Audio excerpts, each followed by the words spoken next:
नमस्कार दोस्तों, आज हम सुनाने जा रहे हैं योगिनी एकादशी व्रत की कथा। आषाढ़ मास के कृष्ण पक्ष की एकादशी को भगवान नारायण की पूजा आराधना की जाती है। श्री नारायण भगवान विष्णु का ही एक नाम है, अतः अन्य एकादशियों के समान ही भगवान विष्णु अथवा उनके लक्ष्मी नारायण रूप की पूजा आराधना करें और दान आदि की क्रियाएं पूर्ण करें। इस एकादशी का व्रत करने से संपूर्ण पापों का क्षय होता है और पीपल का पेड़ काटने जैसे पाप तक से मुक्ति मिल जाती है। किसी के दिए हुए शाप तक का निवारण हो जाता है योगिनी एकादशी का व्रत करने से। इस व्रत को करने वाला इस लोक में सभी सुखों को भोग कर अंत में मोक्ष को प्राप्त कर हरि चरणों में निवास प्राप्त करता है, ऐसा शास्त्रों का कथन है। धर्मराज युधिष्ठिर ने भगवान श्री कृष्ण से कहा, हे माधव, अब आप कृपा करके मुझे आषाढ़ मास के कृष्ण पक्ष की एकादशी का नाम, महात्म्य, विधि विधान आदि को बतलाइए। इससे आगामी पीढ़ियों को इस एकादशी के बारे में जानकारी प्राप्त हो सकेगी। भक्त वत्सल भगवान श्री कृष्ण बोले, हे राजन, आषाढ़ मास के कृष्ण पक्ष की एकादशी का नाम योगिनी एकादशी है। समस्त पापों को क्षय करने वाला और इस लोक में सभी सुख और अंत में मोक्ष प्रदायक है। इस एकादशी का व्रत, योगिनी एकादशी का व्रत करने से देवताओं के दिए गए श्राप तक से मुक्ति हो जाती है। इसमें पुराणों में वर्णित मैं एक कथा आपको सुनाता हूँ, आप उसे ध्यान पूर्वक सुनिए। स्वर्ग लोक में इंद्र की अलकापुरी नामक अत्यंत भव्य और रमणीक नगरी है। इसमें यक्षों का राजा कुबेर एक भव्य भवन में रहता था। कुबेर प्रबल शिव भगत था और प्रतिदिन भगवान शिव की पूजा आराधना किया करता था। हेम नामक एक माली प्रतिदिन पूजा के लिए मानसरोवर के फूल लाकर कुबेर के जहाँ पहुँचाया करता। हेम माली की पत्नी का नाम विशालाक्षी था। अप्सराओं के समान सुंदर, अत्यंत गुणवती और महान पतिव्रता थी हेममाली की पत्नी विशालाक्षी। हेममाली अर्धरात्रि में फूल लेने मानसरोवर जाता और सुबह वहां से फूल लाकर राजा कुबेर के यहाँ पहुंचाता। एक दिन वह मानसरोवर से पुष्प तो ले आया, लेकिन कामातुर होने के कारण मार्ग में ही अपने घर रुक गया और पत्नी के साथ हास्य विनोद और रमन करने में तल्लीन हो गया। जब दोपहर तक कुबेर के पास पूजा के लिए फूल नहीं पहुंचे तो कुबेर ने अपने सेवकों को कारण पता करने के लिए हेममाली के घर भेजा। सेवकों ने राजा कुबेर को आकर बताया कि वह पापी तो काम के वशीभूत होकर अपनी स्त्री के साथ हास्य विनोद में लगा हुआ है। ये सुनकर कुबेर ने क्रोधित होकर हेममाली को बुलाकर लाने की आज्ञा दी।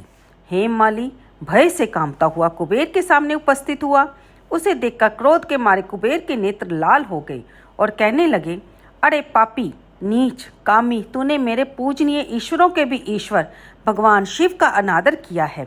इसलिए मैं तुझको शाप देता हूँ कि तू स्त्री का वियोग सहेगा और मृत्यु लोक में जाकर कौड़ी बनेगा। कुबेर के शाप के कारण वह माली स्वर्ग से पृथ्वी पर जा गिरा और उसी क्षण कौड़ी हो गया। मृत्यु लोक में आकर हेममाली ने घोर कष्ट भोगे। भयानक जंगलों में बिना अन्न और जल में भटकता रहा। रात्रि को भी उसे नींद नहीं आती थी, परंतु शिवजी की पूजा के प्रभाव से उसको पिछले जन्म की स्मृति का ज्ञान अवश्य था। घूमते घूमते एक दिन वह मार्कंडेय ऋषि के आश्रम में जा पहुंचा। वहां पर जाकर हेममाली उनके चरणों में गिर पड़ा। उसको देखकर मार्कंडेय ऋषि बोले, तुमने ऐसे कौन से पाप किए हैं जिससे तू कौड़ी होकर महान दुख को भोग रहा है? हेममाली बोला, हे मुनि, कुबेर का सेवक हूँ। मैं राजा की पूजा के लिए प्रतिदिन पुष्प लाया करता था। एक दिन अपनी स्त्री के साथ विहार करते करते मुझे देर हो गई और मैं दोपहर तक पुष्प लेकर वहां पर नहा पहुंचा।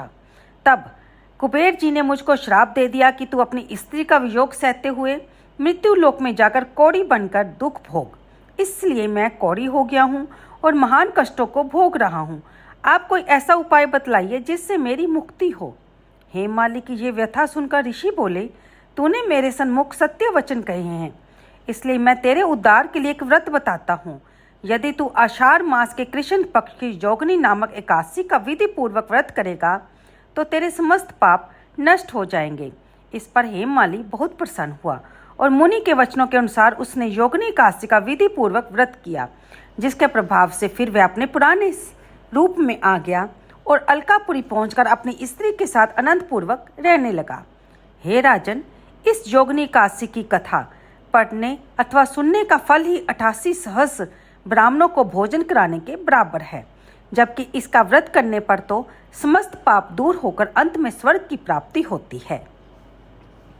तो दोस्तों, ये थी योगिनी एकादशी व्रत की कथा, जो कि आषाढ़ मास के कृष्ण पक्ष की एकादशी गिनी जाती है।